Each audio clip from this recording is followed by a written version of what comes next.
Est-ce que tu peux nous donner ta définition d'un NFT, s'il te plaît ? Bien sûr. En fait, juste pour te donner un peu plus de contexte, la ligne éditoriale du podcast, c'est vraiment que les gens comprennent ce qui se passe avec le Web3 et on part pas du tout du principe qu'ils maîtrisent tous ces mots-là. Et donc aujourd'hui, comme on va essentiellement parler d'NFT, ça m'intéresse d'avoir ta définition d'un NFT de manière vulgarisée. Ouais. Pour moi, un NFT, c'est ce qui certifie un produit via la technologie. C'est-à-dire que quand vous avez un produit quelconque, je parle pas forcément uniquement de technologie, là je vais essayer d'être plus large justement, volontairement, pour essayer, comme tu disais, de faire comprendre aux gens.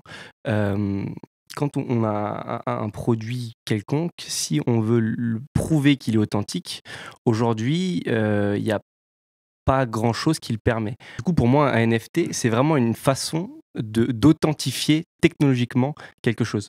C'est toute la traçabilité qu'il y a autour grâce à la blockchain.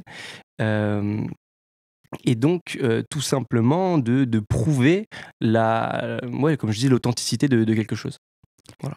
À quoi ça correspondrait dans le monde d'aujourd'hui ? Pour des gens genre la carte grise d'une voiture, ça compte ? Ouais, ça.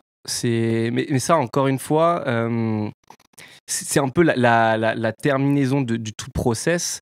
Mais pour en revenir justement à la carte grise, je trouve que la blockchain, en fait, c'est juste un registre ouvert à tous, comme si chacun de nous tous avait ce registre et pouvait savoir quand un NFT a été acheté, qu'il est passé par telle et telle personne.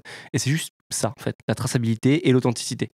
Et c'est pour ça que je trouvais que c'était vraiment pertinent dans le monde de la mode, parce qu'aujourd'hui, il y a plein de marques qui ont créé des vêtements qui sont revendus des millions d'euros, peut-être plus des milliers d'euros, on va dire. Mais derrière, il y avait beaucoup de produits de contrefaçon et c'était très difficile de savoir qu'est-ce qui était vrai et qu'est-ce qui était faux.